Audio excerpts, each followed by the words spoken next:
أحرارا.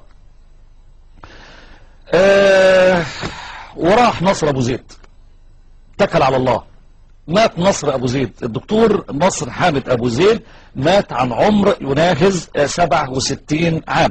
نصر أبو زيد كلكم عارفين قصته وقلناها منذ أسبوع، لما كان بيعاني في مستشفى 6 أكتوبر، لا يتكلم، عقله متوقف، فاقد النطق، فاقد الكلام.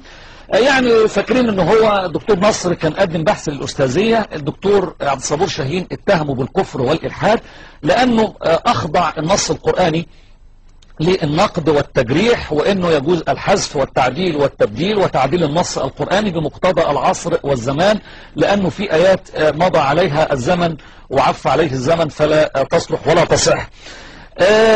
الدكتور نصر حامد أبو زيد قلنا أنه أكثر من شهر ونص ضربته فيروس أو فيروس، ضربه في مخه في عقله، فتوقف تماما، توقفت الذاكرة، اتمحت، باظت، هنجت، فقد الكلام، فقد الحركة، فقد النطق، فعتموا عليه وما حدش يزوره خالص. بتفكرني قصة الدكتور نصر حامد أبو زيد بقصة النمرود. ألم تر إلى الذي حاج إبراهيم في ربه أن آتاه الله الملك إذ قال إبراهيم ربي الذي يحيي ويميت قال أنا أحيي وأميت قال إبراهيم فإن الله يأتي بالشمس من المشرق فأتي بها من المغرب فبهت الذي كفر والله لا يهدي القوم الظالمين، المعروف في التفسير بالنمرود.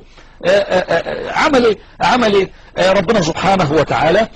ذبابة حشرة من منخاره دخلت إلى عقله فتطن، فالرجل منزعج فلا يهدأ إلا إذا ضرب على رأسه بالحذاء. على أي حال ذلك